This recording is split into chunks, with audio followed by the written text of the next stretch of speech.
The question that I'm asked most by my students is, what's your favorite organ? Like, what's your favorite structure in the human body? And over the years, I've waffled back and forth, but these days, I've pretty much settled on the brain. I just think it's absolutely amazing. But the question that no one ever seems to ask is just, which structure or organ just looks the coolest? And that, my friends, is the labyrinth. Like, just look at this thing. I mean, it looks like a snail shell. It has twists and turns all over the place. This is your inner ear. This is all about hearing and balance. And in today's video, we are going to be using this 100% free Kenhub article that we've gone ahead and left a link down the description below so that you can follow along at home and check this out and learn with us. Now, this thing is amazing, right? But there's a lot to discuss here, and I don't think we really want to go over every single term. We would be here for a good 30 minutes, and I don't think anybody really wants to go through that. But at the same time, I think there are certain structures and parts of the labyrinth that we can focus on more that are really going to help us understand what's going on. And the first thing we have to understand is there's actually two different components to the labyrinth. We have a bony labyrinth, and then we have a membranous labyrinth. So this image here is showing you the bony labyrinth, right? So you like the way I've always taught this is you can think of it like a glove in your hand, right? Imagine you have like a concrete glove or something like that. That would be the bony labyrinth, and then inside that is where you're going to have the membranous labyrinth. And so that's what you're seeing here. This is all the bony labyrinth, but then we can also then look at this image, and what we're trying to show you here with this blue is that there is this, soft tissue inside that we call the membranous labyrinth. Now, the membranous labyrinth isn't really floating inside of the bony labyrinth, but it kind of sort of is okay to think of it like that. It's really more suspended. There's a fluid that travels between the membranous labyrinth and the bony labyrinth that we call perilymph or perilymph. And this is an incompressible fluid. And that's going to be really important to understand, meaning that you can't shove it anywhere, right? So it's just kind of there, and it's going to be suspending the entire membranous labyrinth inside of it. Now, there's going to be some other suspensory tissue that's going to kind of anchor it and hold it in place, but I do think it can be useful at a very basic analogy level to think of the membranous labyrinth as floating, more or less, inside of this bony labyrinth.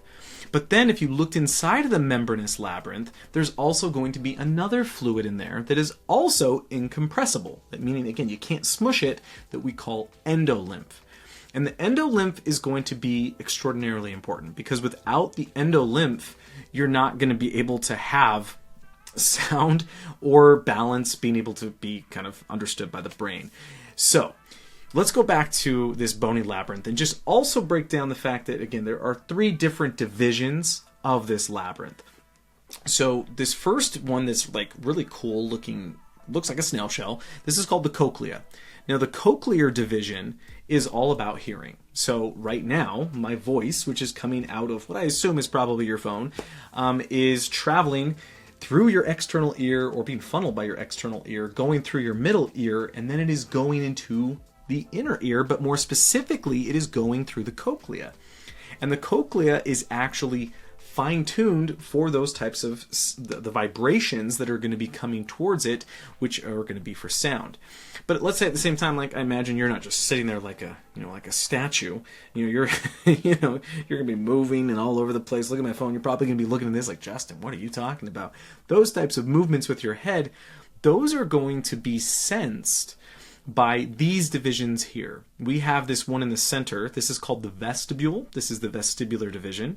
And then we have this really twisty, turny one that is going to be the semicircular component or semicircular division. So basically, the way you can kind of think of it is that this vestibular division, this is going to be detecting linear movement. So imagine like you're driving in a car, right? So it's like I'm going forward and back, like my head is not moving, but what's happening is I still can process the fact that I'm moving.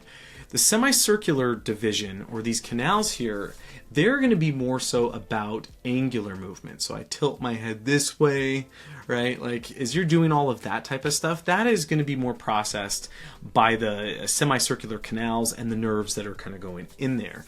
So when you put these together, the semicircular canals and the semicircular component and the vestibular component, those are really going to be about balance. Whereas again, the cochlea, that is going to be all about hearing. Now, we also have to understand that we have these nerves that are coming off of the side. These are going to be the vestibulocochlear nerve, or we can actually split it off. In fact, we can actually see this a little bit better from this image. We can see it actually being labeled here as the cochlear nerve, and then we can see the vestibular nerve. And it looks like it's split because it actually is. These are going to different components. But we also have this other nerve over here. This is the facial nerve. The facial nerve is actually going to be going to, no surprise, the face. It has nothing to really do with this whole area. Instead, it's just kind of going along for the ride.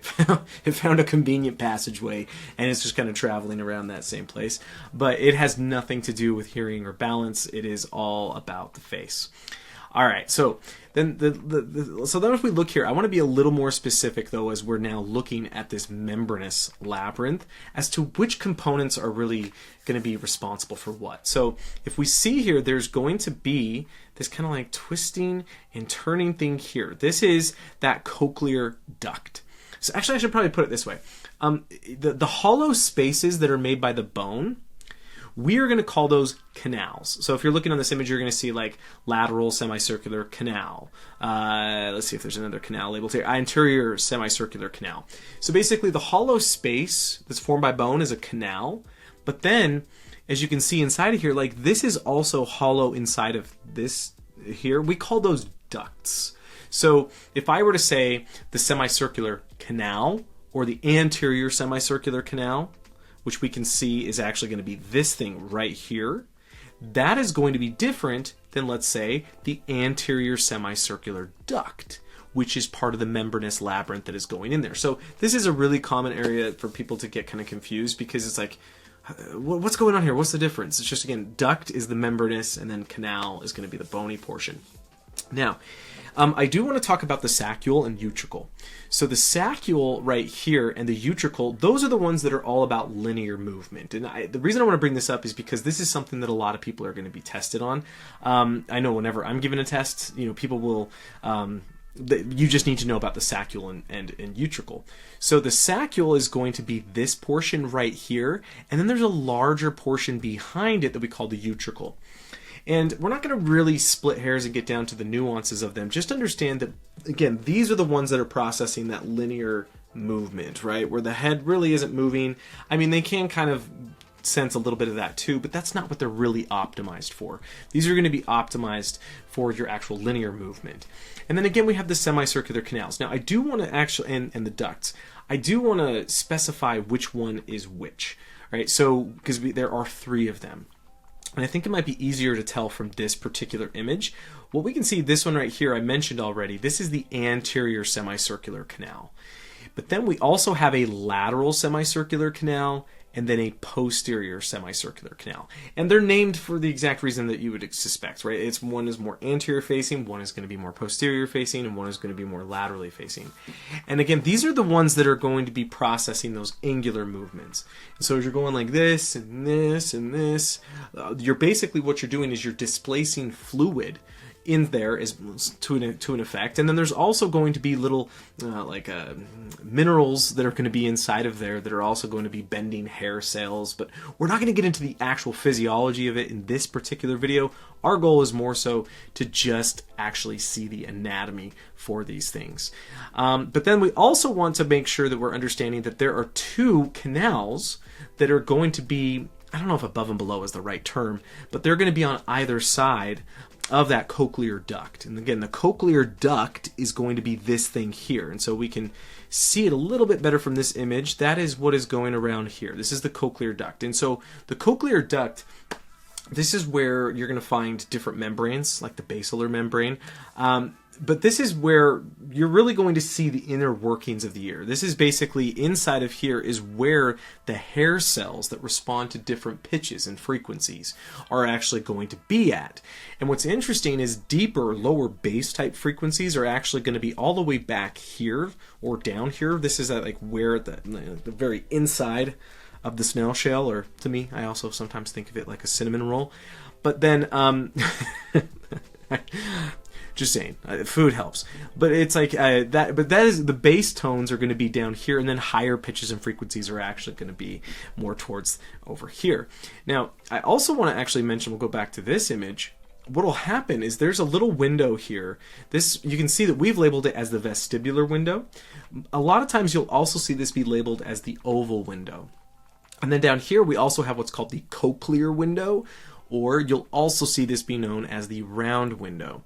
And so what will happen is on this side of the oval window is going to be the smallest bone in the human body called the stapes. And the stapes has this foot plate. And basically what it's going to do is it's going to just kind of go like this, and it's going to be transmitting sound. Again, as I'm speaking to you right now and it's coming out of your phone, that is being funneled by your external ear, and it's being taken to your tympanic membrane. The tympanic membrane is your eardrum. That is what separates the external ear from your middle ear. But deep to that membrane, right, deep to your eardrum, you have three tiny little bones that are, what they're basically doing is funneling sound, and they're bringing it towards this oval window. And what's going to happen is as they push on that, that is going to start displacing fluid. Now, if you remember, I told you that the fluid is incompressible.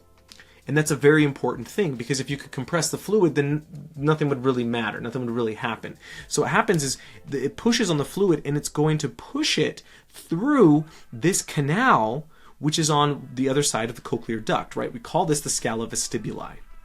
So the scala vestibuli is where this is going to go, woo, and it's going to go around, and then what's going to happen is it's going to get to this point right here, and that is where it is going to meet another canal that we can see down here called the scala tympani. So the scala tympani is on this side. Here's what I want you to understand. As that energy is being pushed into the water and it is displacing the fluid, that fluid is going to travel through that scala vestibuli first, and it's going to come here, and then it's going to actually change into that scala tympani, but it's going to do that through something called the helicotrema. So this is basically the connection point. So it comes in, and then whoop, it does a reverse trip. But it's on the other side of that cochlear duct. And what will happen is it will then connect to the round window. So you have to have an ability to get rid of, kind of like you could think of it as excess energy. Because if you have an incompressible fluid, I really want you to think about this, and there's nowhere for the fluid to go, and you're putting energy into it, you're just going to cause damage. So what is happening with sound is it's going to go through the cochlea on one side and then go right back out the cochlea the other, and then it's going to exit out the round window, and guess what's on the other side? Your middle ear. So sound goes through the middle ear, into the inner ear, and then excess energy and those things are going to come back out of the round window and go back into the middle ear. And so this is going to be an essential component of that labyrinth. So again, these canals are just on either side of this cochlear duct. Now, again, there's so much more. I mean, just so much more. In fact, that's why I strongly encourage you to just look through this article. I remember our articles are built like medical encyclopedias.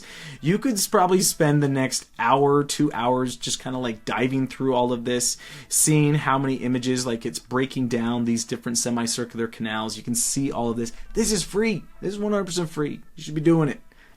Don't listen to me anymore. You should be here just listening to it. We also have quizzes. We have all sorts of stuff. This is all 100% free. Well, the quizzes are a premium feature. I should say that. But you should definitely check out this, and also check out the premium features that we do offer at Kenhub, because I can tell you right now, it is the single best way to learn your anatomy on the internet. But I really hope you enjoyed this video. I hope you have some better understanding of the labyrinth. Again, you're going to want to check this article out to learn absolutely everything you can. But if you enjoyed this video, be sure to give it a like. Head down to the comment section. Let us know what you want to see in future videos. All of that is very much appreciated. But Anyways, thanks for hanging out with me, and I will see you in the next video.